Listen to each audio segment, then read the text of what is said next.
Sikh terrorists, we have Jewish terrorists, we have Christian terrorists. Terrorism is not the monopoly of any religion. It is not.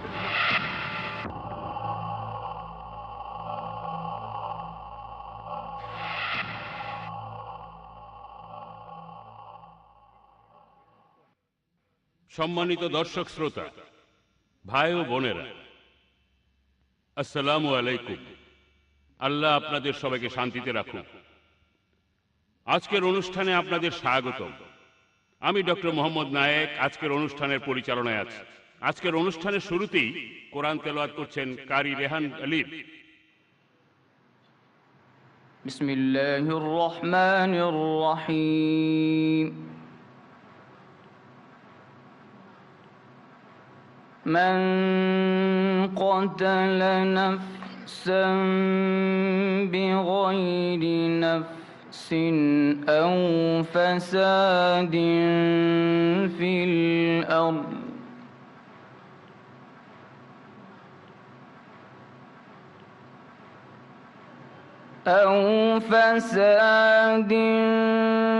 الأرض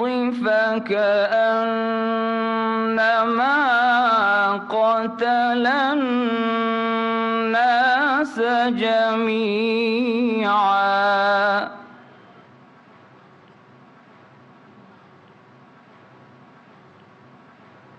ومن أحياها فكأنما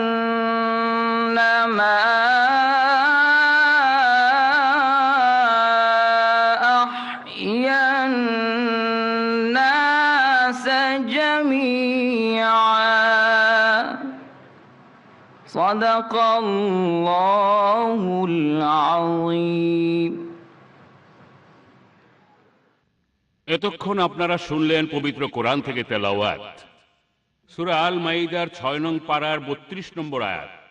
কেউ যদি কোনো মানুষকে হত্যা করে, সেটা যদি নরহত্যা বা দুনিয়ায় ধ্বংসাত্মক কোনো কাজের অপরাধে না হয়, তাহলে সে যেন পুরো মানব জাতিটাকে হত্যা করল। আর যদি কোনো মানুষ কারো জীবন বাঁচায়, তাহলে সে যেন পুরো মানব জাতিরই জীবন রক্ষা করল। আমি সেই সব মুসলিম ও অমুসলিম পুলিশ অফিসার, অ্যাডভোকেট আর বুদ্ধিজীবীদের ধন্যবাদ জানাতে চাই, যারা আজ ডক্টর জাকির নায়েককে এই অনুষ্ঠানে অনুরোধ করেছেন সন্ত্রাস ও মুসলমান এই বিষয়ে কিছু বলার জন্য। আরো ধন্যবাদ জানাচ্ছি জাস্টিস হসবার্ট সুরেশকে, যিনি আমাদের আজকের এই অনুষ্ঠানের প্রধান অতিথি। আমাদের প্রধান অতিথি জাস্টিস হসবার্ট সুরেশ বোম্বের হাইকোর্টের একজন জাজ ছিলেন। উনি রিটায়ার করেন 1991 সালে। মানবাধিকার আন্দোলনের একজন অগ্রপথিক জাস্টিস হসবার্ট সুরেশ ব্যক্তিগত জীবনে খুবই সাধারণ এবং ন্যায়পরায়ণ। ইন্ডিয়ায় বিভিন্ন আইনের জার্নাল, ম্যাগাজিন আর নিউজ পেপারে তার লেখা নিয়মিতভাবেই প্রকাশিত হয়। তার নতুন বই fundamental rights as human rights এক বাক্যে অসাধারণ। তিনি অনেক আন্তর্জাতিক ফোরামে বক্তৃতা দিয়েছেন। বোম্বের হিন্দু মুসলমানের রায়টের উপর লেখা 1992 ও 93 সালে তার এই রিপোর্টের জন্য তিনি বিখ্যাত হয়ে আছেন। শিরোনাম ছিল জনগণের বিচার হিসেবে গুজরাটে মুসলমান গণহত্যার উপর তার রিপোর্ট ক্রাইম অ্যাগেইনস্ট হিউম্যানিটি 2002 সালের নভেম্বর মাসে আহমেদাবাদে প্রকাশিত হওয়ার পর যথেষ্ট পরিমাণে প্রশংসা অর্জন করেছিল। তার রিপোর্টে এসেছে মুম্বাইয়ের দলিতরা, কেরালার ছাত্ররা, গুজরাটের খ্রিস্টানরা, আর সেগুলো চোখে পড়ার মতো। আমি অনুরোধ করব প্রধান অতিথিকে কিছু বলার জন্য। ভাই ও বোনেরা, এখন আসছেন জাস্টিস হসবার্ট সুরেশ।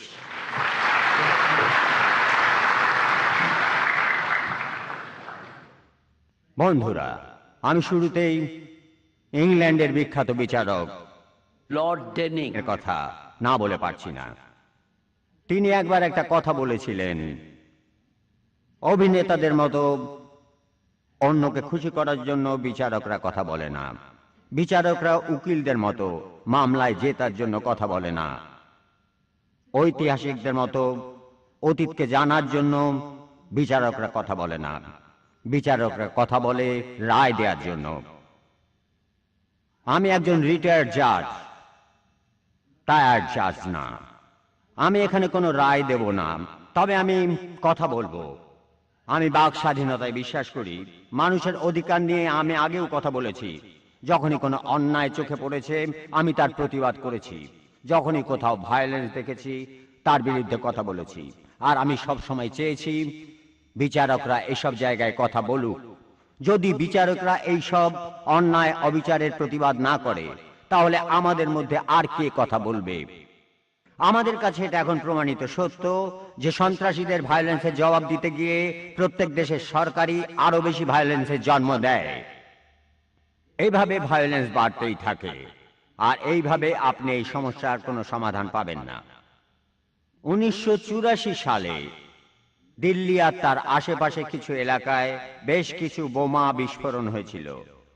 এটা করেছিল খালিস্তানিরা। সে সময় খালিস্তানিদের বিদ্রোহ ইন্ডিয়ায় বেশ জোরে সোরেই চলছিল। সে সময় খালিস্তানিরা ছিল সন্ত্রাসী। তাই এই সন্ত্রাসীদের জন্য আমরা একটা আইন বানালাম, সেটার নাম দিলাম টাডা। টাডা খুবই নিষ্ঠুর আইন। আর আপনারা জানেন টাডার অনেক অপব্যবহার হয়েছে।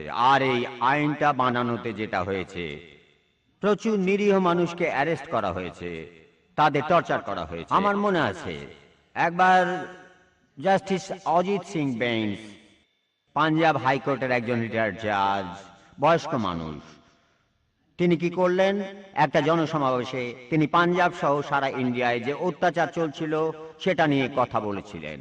সেই জনসমাবেশে তিনি বললেন যে একদিন আমরা এই আইন থেকে মুক্তি পাব। এখন এই টাডা আইনে দেশের সংহতি নিয়ে একটা বিষয় ছিল। দেশের সংহতি নষ্ট হয় এমন কোনো কথা কেউ বলতে পারবে না। দেশের কোনো জায়গার অবস্থা নিয়ে কেউ কোনো মন্তব্য করতে পারবে না।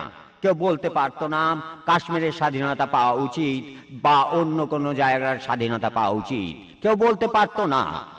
আর যদি কেউ এই ধরনের কোনো কথা বলতো সেটা একটা অপরাধ। তাই জাস্টিস অজিত সিং বেঞ্চ শুধু বলেছিলেন একদিন আমরা এই আইন থেকে মুক্তি পাবো। তার মানে হলো অত্যাচার থেকে মুক্তি, অবিচার থেকে মুক্তি। তাকে অ্যারেস্ট করা হলো, তার হাতে পরানো হলো হাত করা, হাইকোর্টের একজন জাজের হাতে হাত করা। এই অবস্থায় রাস্তা দিয়ে হাঁটিয়ে তাকে নিয়ে যাওয়া হলো হাইকোর্টে। হাইকোর্টের জাজেরা জামিন দিতে পারল না। আইনটা এমনই। সুপ্রিম কোর্টে গেলেন, সেখানেও তিনি জামিন পেলেন না। তাই তিনি জেলখানার মধ্যে থাকলেন 1 বছরেরও বেশি। আর অবশেষে কি হলো যে নো কেস। আইনটা ছিল এরকমই। টাডা আইনের ক্ষমতা বলে ৭৫,০০০-এরও বেশি মানুষকে অ্যারেস্ট করা হয়েছিল। সবাই জেলখানায় ছিল, কাউকে জামিন দেওয়া হয়নি। আর এই টাডা আইনে পুলিশ স্বীকারোক্তি আদায়ের জন্য চালাত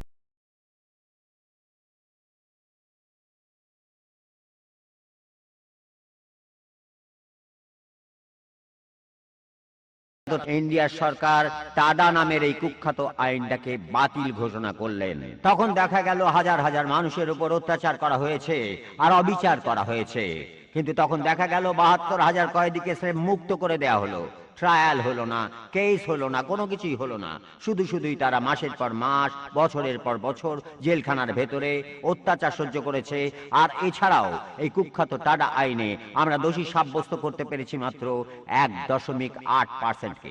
কিন্তু তারপরও টাডা আইন এক সময় কার্যকর ছিল। পুলিশ হয়ে গিয়েছিল স্বেচ্ছাচারী। পুলিশ যা খুশি তাই করতে পারত, কেউ কিছু বলতে পারত না। পলিটিশিয়ানরা তাদের স্বার্থ সিদ্ধির জন্য এই টাডা আইনকে ব্যবহার করত। যে কোনো লোককে তারা অ্যারেস্ট করে জেলখানায় আটকে রাখতে পারত, আর কোনোভাবেই জামিন পাওয়া যেত না। তারপর 1995 সালে টাডা বাতিল করা হলো, কারণ এর বিরুদ্ধে সারা দেশে প্রতিবাদের ঝড় উঠেছিল। আমরা সবাই প্রতিবাদ করেছি। টাডা খুবই নিষ্ঠুর একটা আইন, আর আমরা এই ধরনের কোনো আইন চাই না। আর এই ধরনের আইন দিয়ে সন্ত্রাস বন্ধ করা যাবে না, বরং সন্ত্রাস আরো বাড়বে। তারপর 1995 সালে টাডা আইনকে বাতিল করা হলো। তারপর ঘটলো 2001 সালের 9 সেপ্টেম্বরে সেই দুর্ঘটনা। আর তারপর পরই আমরা যেটা করলাম, ইন্ডিয়াতে কোনো কিছুই হয়নি। যা কিছু হওয়ার সেটা হয়েছে নিউ ইয়র্কে, ওয়ার্ল্ড ট্রেড সেন্টারে। কিন্তু বুশ ঘোষণা দিলেন যে একেবারে সঙ্গে সঙ্গেই যে এইটা সন্ত্রাসের বিরুদ্ধে যুদ্ধ। বুশ আরো বললেন, যারা আমাদের সাথে নেই তারা আমাদের শত্রু। আর আমরা সবাই তখন বললাম, ও না না, আমরা আমেরিকার পক্ষে, আমরা বুশের পক্ষে। আমরা কি করলাম? আমরা আরো একটা আইন বানালাম, পোটা। এই আইনও সেই একই ঘটনা ঘটালো। পোটা বহুমুখী একটা আইন, একটা হোল্ড অল আইন। টাডা আইনে যেটা হয়েছিল এখানেও সেটাই ঘটলো। অনেক মানুষের উপর অত্যাচার হয়েছে, অনেক মানুষের উপর অত্যাচার হয়েছে। তারা সন্ত্রাসী হোক বা না হোক, তারা অনেকেই জানে না তাদের অপরাধ কি। এই ধরনের আইন, এরকম আইন মানুষের মধ্যে শুধু আতঙ্কই বাড়ায়। এই কথাটা প্রাসঙ্গিক, কারণ মানুষ এখন পোটা নিয়ে কথা বলে। তারা পোটার মতো আইন চায়। মানুষ 2006 সালে বোম্বে ট্রেনের সেই বোমা বিস্ফোরণ দেখেছে। 2 দিন আগের ঘটনাও দেখেছে। মানুষ বলছে যে কঠিন কোনো আইন ছাড়া সন্ত্রাস দমন করা যাবে না। আমি আপনাদের বলি, কঠিন আইন দিয়ে কখনো সন্ত্রাস থামানো যায় না। Terrorism is not the monopoly of any religion. It is not. এই দেশের কোথাও না, এই পৃথিবীরও কোথাও না। এই যে এখন আমাদের পোটা আইনটা আছে, এটা নিয়ে পার্লামেন্টে বিতর্ক হয়েছে। আর সেখানে কি হলো? যখন এটা নিয়ে বিতর্ক চলছিল তখন পার্লামেন্টে আক্রমণ করা হলো। 2001 সালে 13ই ডিসেম্বর তারপর এই আইনটা পাশ করানো হলো। তারপর কলকাতায় ইউএস ইনফরমেশন সেন্টারে বোমা মারা হলো। তারপর আস্থারদার মন্দিরে, সেটা ছিল 2002 সালে 24শে সেপ্টেম্বর। তারপর রঘুনাথ মন্দিরে 2002 24শে নভেম্বর। তারপর মুম্বাইয়ের ঘাটকুপায় বুলন্দে 2রা ডিসেম্বর। তারপর এটা গেট অফ ইন্ডিয়ায় একদম বাজারের মধ্যে 2003 সালের 25শে আগস্ট। তাহলে এই আইন থাকা সত্ত্বেও এইসব বোমা বিস্ফোরণ চলছেই। পোটা দিয়ে এখানে কোনো লাভ হচ্ছে না। 2002 সালে ইন্ডিয়ার তখনকার অ্যাটর্নি জেনারেল এই কথাটা বলেছিলেন। সে বছর জম্মু ও কাশ্মীরে 4038টা সন্ত্রাসী ঘটনা ঘটেছিল। যদিও সেখানে অনেক আর্মি, নিরাপত্তা রক্ষী ছিল, আইনও ছিল। 2002 সালে ইন্ডিয়াতে আক্রমণের জায়গায় 1707 জন সন্ত্রাসী সেই সময় নিহত হয়েছে। তার মধ্যে 508 জন অন্য দেশের নাগরিক। কাশ্মীরে গত 17 বছরে এ পর্যন্ত মারা গিয়েছে 80,000-এরও বেশি মানুষ। অনেকে স্রেফ হারিয়ে গেছে। একই ঘটনা ঘটেছে পাঞ্জাবে সে সময় খালিস্তানিদের বিদ্রোহ চলছিল। হাজার হাজার মানুষ স্রেফ হারিয়ে গেছে, কেউ জানে না তাদের কি হয়েছে। এমনকি এখনো, এই কয়েক বছর আগেও বিয়ার নদীর পাড়ে অনেক লাশ, অনেক কঙ্কাল, অনেক মানুষের হাড়গোড় পাওয়া গেছে। মনে আছে, আমি সেখানে গিয়েছিলাম, একটা এনকোয়ারি করেছিলাম। আমি সেখানে গিয়ে সেটা লক্ষ্য করলাম। সেখানে লোকজনদের সাথে কথা বলেছিলাম, কয়েকটা বাড়িতেও গিয়েছিলাম। বেশিরভাগ বাড়িতেই যুবক বা তরুণরা কেউ নেই। বয়স্ক লোকজন আছে, বাচ্চা ছেলে পেলেও আছে। কেউ বলতে পারে না তাদের কি হয়েছে। তাদেরকে পুলিশ স্টেশনে নিয়ে যাওয়া হয়েছিল গভীর রাতে, আর পরের দিন তারা আর ফিরে আসেনি। তাই কথা হলো, ভায়োলেন্স একটি অবিরাম প্রক্রিয়া। খুন আর বদলা খুন। কাশ্মীরে আর মণিপুরে, আমি মণিপুরে গিয়েছিলাম, সেখানেও একই অবস্থা। ছত্তিশগড়ে হয়েছে, তেলেঙ্গানায় হয়েছে, এরকম আরো অনেক জায়গায় খুনোখুনি নিয়ম হয়ে গেছে। সেদিন প্রধানমন্ত্রী বললেন যে আমাদের একটা কাউন্টার টেররিস্ট অর্ডিন্যান্স প্রয়োজন। কে হবে এই কাউন্টার টেররিস্ট অর্ডিন্যান্স? আপনি আর আমি? আমরাই কি প্রধানমন্ত্রীর কাউন্টার টেররিস্ট অর্ডিন্যান্স? আমি আসলে জানি না। প্রধানমন্ত্রী কথা বলেছেন। কাশ্মীরে কি হয়েছিল? আমরা অনেকদিন আগে সেখানে একটা এক্সপেরিমেন্ট করেছিলাম। আমরা সেখান থেকে অনেক কাশ্মীরিদের অ্যারেস্ট করেছিলাম, তাদের জেলখানার ভেতরে আটকে রেখেছিলাম। বছরের পর বছর আরো খারাপ হলো। আমাদের সরকার তাদের ব্রেন ওয়াশ করলো, তাদের ফিরে যেতে বললো। তোমরা ফিরে যেয়ে তোমার লোকদেরকে বোঝাও, এভাবে যুদ্ধ করতে নিষেধ করো, আর ইন্ডিয়ার প্রতি তাদের বিরূপ মনোভাব বদলাবার ব্যাপারে সাহায্য করো। তারা বলল আমরা গেলেই আমাদের মেরে ফেলা হবে। তারপর আমাদের সরকার বলল যে আমরা ওদের অস্ত্র দেব। তখন এই লোকগুলো অস্ত্র হাতে নিয়ে ফিরে গেল। আমার মনে আছে একবার ইলেকশনের সময় পাঞ্জাবে যেটা আছে PUDR, ডেমোক্রেটিক রাইটস অর্গানাইজেশন, একটা রিপোর্ট ছাপালো। আর সেই রিপোর্টে বলা হলো যে এখানে পাঞ্জাবে ভোট নেওয়া হচ্ছে বন্দুকের মুখে। সেখানে আর্মি আছে, তাদের কাছে অনেক অস্ত্র আছে, প্রতিরক্ষা বাহিনীর কাছে অস্ত্র আছে, এছাড়াও অস্ত্র আছে আরো অনেক অনেক দলের কাছে, অনেক মানুষের কাছে, প্রতিরক্ষা বাহিনীর কাছে। ইন্ডিয়ার মানুষ এখন বন্দুকের সামনে দাঁড়িয়ে আছে। এইভাবে কি সমস্যার সমাধান হয়? ভায়োলেন্সের জবাব ভায়োলেন্স। এরপর দেখেন ছত্তিশগড়ে সরকার কি করেছে। ছত্তিশগড়ে অনেক মাওবাদীরা আছে, নকশালপন্থীরা আছে, তাদের শেষ করার জন্য আমরা সেখানে আদিবাসীদের নিয়ে বানালাম একটা বাহিনী। প্রায় 5,000 আদিবাসীকে নিয়ে তৈরি করা হলো এই বাহিনী। সেটার নাম দিলাম সালোয়ার জুলুম। তারপর সেখানে ফলাফলটা কি দাঁড়ালো? আদিবাসীরা সব মারা গেল, নকশালপন্থীরা এখনো সেখানে আছে। এইসব ব্যাপার নিয়ে আমাদের একটু ভাবতে হবে। তাই আমি যেটা বলতে চাই তা হলো, এই দেশে এখন পর্যন্ত কোনো সন্ত্রাসীর প্রকাশ্যে বিচার হয়নি, এখন পর্যন্ত হয়নি। আমরা শুধু হত্যাই করেছি। যেমন ধরেন বোম্বেতে 93 সালে একটা বোমা বিস্ফোরণ হয়েছিল। 93 সালে অপরাধীকে আমরা এখনো বের করতে পারিনি। কারা এই কাজ করেছে, আসল অপরাধী কারা, আমরা কিছুই জানি না। এর পাশাপাশি লোকজন জেলখানার ভেতরে বন্দী হয়ে আছে বছরের পর বছর। কবে তাদের মামলা হবে, শুনানি হবে, বিচার হবে, এই ব্যাপারে তারা কিছুই বলতে পারে না। এটাই বাস্তবতা।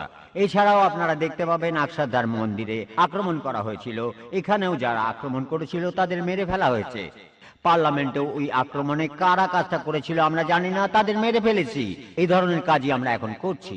ভায়োলেন্সের জবাব দিতে গিয়ে আমরা আরো বেশি ভায়োলেন্স করছি। এখন সব গোয়েন্দাগিরি চারিদিকে চলছে, আর তাতে করে যেটা হচ্ছে, পুরো দেশ জুড়েই অন্যায় আর অবিচার বেড়ে গেছে। কারণ একটা সিকিউরিটি সোসাইটিতে পুলিশ যা খুশি তাই করতে পারে। খবরের কাগজে হয়তো দেখেছেন যে অ্যান্টপ হিলে একটা লাশ পাওয়া গেছে একটা বাড়িতে, একটা পরিত্যক্ত বাড়িতে। সেখানে কেউ ছিল না। ঘটনাটা যেটা ঘটেছিল, পুলিশ জানতে পেরেছিল যে লোকটা নাকি পাকিস্তানি। কিভাবে জানি না। পুলিশ তাকে গুলি করলো, মেরে ফেললো। কোনো সাক্ষ্য প্রমাণ কিছুই নেই। তাই নিজেদের সিকিউরিটির জন্য সোসাইটি মেনে নিল। কেউ কোনো প্রতিবাদ করেনি। কে মারা গেল কেউ জানে না। আর পুলিশও এই ধরনের আইন চায়, কারণ এটা তাদের হেল্প করে। তাদের কোনো কিছু প্রমাণ করার দরকার নেই। তারা যে কাউকে আটকে রাখতে পারে, পুলিশ স্টেশনে যে কাউকে আটকে রাখতে পারে দিনের পর দিন, কোনো অভিযোগ ছাড়া, কোনো কিছু ছাড়া, ইনভেস্টিগেশনের কথা বলে। কিছুদিন আগে আমি মাইনরিটি কমিশনে গিয়েছিলাম। যেটা করা হয়, লোকজনকে জড়ো করে পুলিশ স্টেশনে নিয়ে যাওয়া হয়। আইনটা এখানে কি? আপনাকে পুলিশ স্টেশনে নেওয়া হলো। যদি আপনি উইটনেস হয়ে থাকেন, আপনার স্টেটমেন্ট নেওয়া হবে, তারপর আপনি চলে যাবেন। যদি উইটনেস না হন, তাহলে আপনি সাসপেক্ট। কোনো রেকর্ডে আপনার নাম লেখা থাকবে, আপনার নাম FIR এ থাকবে, অথবা অন্য কোনো ইনফরমেশনে থাকবে। কিন্তু আমাকে পুলিশ স্টেশনে নিয়ে আপনি বলতে পারেন না যে তুমি একজন সাসপেক্ট, আপনি আমাকে চেনেনই না, তবুও আমি সাসপেক্ট। আমাকে আটকে রাখলেন, আমার উপর টর্চার করলেন, দিনের পর দিন আটকে রাখলেন। কোথাও এন্ট্রি নেই, রেকর্ড নেই, তারপর একদিন জুড়ে দিলেন আমার সাথে একজন পাকিস্তানের নাম। এটা কোন ধরনের আইন? তাই এখন সিকিউরিটির নামে পুলিশ যা খুশি তাই করতে পারে। এনকাউন্টারে যে কেউ মারা যেতে পারে। এখানে কোনো তদন্ত হবে না। সিকিউরিটির দোহাই দিয়ে আপনার উপরে সব সময় নজরদারি করা সম্ভব। যেমন ধরুন আপনার ব্যাংক অ্যাকাউন্ট, ব্যাংকে সব লেনদেন আপনাকে করতে হবে চেকের মাধ্যমে, সিকিউরিটির দোহাই দিয়ে। দেখবেন যে মুম্বাইতে এখন নতুন নিয়ম হয়েছে যে আপনি কোনো বাই প্রপার্টি বিক্রি করতে পারবেন না, আপনার বাসা ভাড়া দিতে পারবেন না। যদি ভাড়া দিতে চান তাহলে আপনাকে কোনো পুলিশ অফিসারকে জানাতে হবে। তাই পুলিশকে সবকিছু জানাতে হবে। এইভাবে আমাদের স্বাধীনতাকে কেড়ে নিয়ে ধীরে ধীরে কৃতদাসে পরিণত করা হচ্ছে। আসলে বর্তমানে পুরো পৃথিবীতেই এটা চলছে। আস্তে আস্তে ধীরে ধীরে আমাদের অধিকার কেড়ে নেওয়া হচ্ছে, স্বাধীনতা কেড়ে নেওয়া হচ্ছে, দাসে পরিণত হচ্ছি। এটাই বাস্তবতা। এটা নতুন কিছুই না। যখন টাডা আইনটা করা হয়েছিল, সেটাও করা হয়েছিল সিকিউরিটির জন্য। সুপ্রিম কোর্ট জানতো এটা একটা নিষ্ঠুর আইন, অন্যায় আইন। মানেকা গান্ধীর সেই ঘটনার পর কেউ এটার পক্ষে ছিল না, কিন্তু সুপ্রিম কোর্ট এটাকে সমর্থন করেছে। এবারও দোহাইটা ছিল ইন্টারনাল সিকিউরিটি। দোহাইটা হলো সিকিউরিটির, সেটাই সবচেয়ে ইম্পর্টেন্ট। তারপর আসলো পোর্ট আইন, আবারও সিকিউরিটির দোহাই দিয়ে। তারপর এলো আর্ম ফোর্সেস স্পেশাল পাওয়ার অ্যাক্ট। এই আইন দিয়ে তারা উত্তরপুরে ইন্ডিয়ার মণিপুর এলাকা ছাড়খাড় করে দিয়েছে। তারপরও সিকিউরিটির দোহাই দিয়ে আমরা এটাকে সমর্থন করি। আগে আমরা জানতাম উদার সমাজ, ন্যায় বিচার, সামাজিক, অর্থনৈতিক সবকিছু ভুলে গেছি। এটাই এখন অবস্থা। তাই আমাদের সবাইকে কথা মনে রাখতে হবে, আমাদের বুঝতে হবে এই ভায়োলেন্সকে আমাদের বন্ধ করতে হবে। তাহলে এখানে সমাধানটা কি? অস্ত্র কোনো সমাধান না, ভায়োলেন্স কোনো সমাধান না। ভায়োলেন্সের সমাধান হিসেবে কখনো ভায়োলেন্স আসতে পারে না। আমাদের এখন দেখতে হবে যে আমাদের সমাজে কেন এই সব সন্ত্রাসগুলো হচ্ছে। আমাদের বুঝতে হবে এইসবের পেছনের কারণটা কি, কি জন্য এসব হচ্ছে। আর এই জিনিসটাই আমাদের সরকারকে বুঝতে হবে, অস্ত্র দিয়ে না, এইসব নিষ্ঠুর আইন দিয়ে না। আমাদের সমাজে এখনো অনেক বেশি অন্যায় আর অবিচার হয়। ইন্ডিয়ার যেখানেই আপনি যান না কেন, সব জায়গায় অন্যায় হচ্ছে। বড়লোক আর ক্ষমতাবানরা যা খুশি তাই করে, তাদের কিছুই হয় না। আমেরিকা যে কোনো দেশকে দখল করতে পারে, তাদের কিছুই হবে না। ইন্ডিয়াতেও বড়লোক আর ক্ষমতাবানরা কিছুই কেয়ার করে না, তারা যা চায় তাই পায়। কিন্তু গরিবদের কি হয়? একেবারে গরিব যারা, তাদের জন্য প্রজেক্ট হয়েছে, আমরা তাদের নিয়ে অনেক প্রজেক্ট করেছি। আমার কাছে এ ব্যাপারে একেবারে বিস্তারিত ইনফরমেশন আছে। হাজার হাজার আদিবাসী, তাদের কি হলো? তারা তাদের জমি হারিয়েছে, তাদের জন্য কিছুই করা হয়নি। মুম্বাইতে 40 লক্ষেরও বেশি মানুষ বস্তিতে বসবাস করে। আমাদের সরকার কি করছে? সরকার ওই বস্তিগুলো ভাঙছে। আমাদের বাসস্থানের অধিকার, আন্তর্জাতিকভাবে স্বীকৃত বাসস্থানের অধিকার, আশ্রয় লাভের অধিকার, এটা তো মানুষ হিসেবে আপনার মৌলিক অধিকার। আমাদের সব ধরনের অধিকার ভুলে যাওয়া হচ্ছে। সুপ্রিম কোর্টে আগেও অনেকবার কথা বলা হয়েছে, আর্টিকেল নাম্বার 21, মর্যাদার সাথে প্রাসঙ্গিক সবকিছুই আমাদের জীবনের জন্য প্রয়োজন। আমাদের খাদ্য, আমাদের পোশাক, আমাদের বাসস্থান, আমাদের স্বাস্থ্য, আমাদের শিক্ষা। আমরা আজকে কি করছি? আমরা এসব নিয়ে চিন্তাও করছি না। সরকার আসলে কোনো কাজই করছে না। সরকার তার কোনো দায়িত্বই পালন করছে না। সরকার ধীরে ধীরে সব দায়িত্ব থেকে অব্যাহতি নিচ্ছে। এ ধরনের পরিস্থিতিতে মানুষ কি করবে? যদি আপনাকে বাড়ি থেকে বের করে দেওয়া হয়, যদি কোনো আদালতে ন্যায় বিচার না পান, আপনি কি করবেন?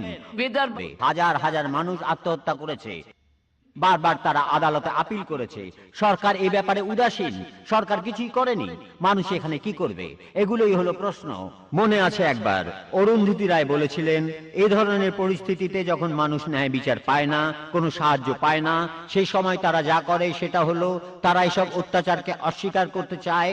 আমার মনে আছে আমি গুজরাটে গিয়েছিলাম, সেখানে অনেক ছোট ছোট ছেলে পেলে দেখেছি যাদের মা বোনদের ধর্ষণের পর পুড়িয়ে মারা হয়েছে। কেউ তাদের গাইড করেনি।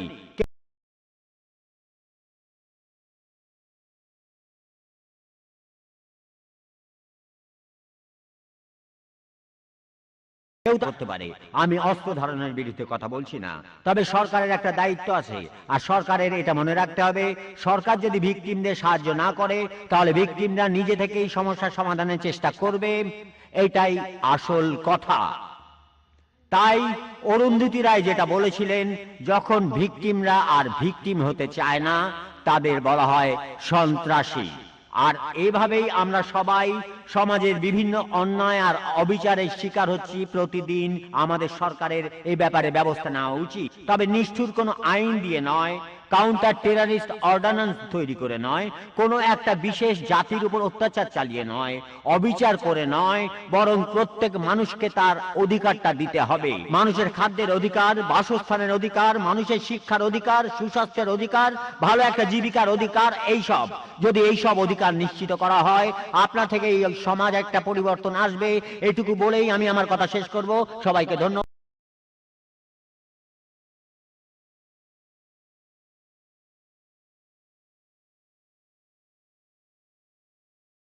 চারপাশে প্রতিদিন যে অন্যায়গুলো ঘটতে দেখি, সেগুলোর ব্যাপারে আপনার সুচিন্তিত মতামতের জন্য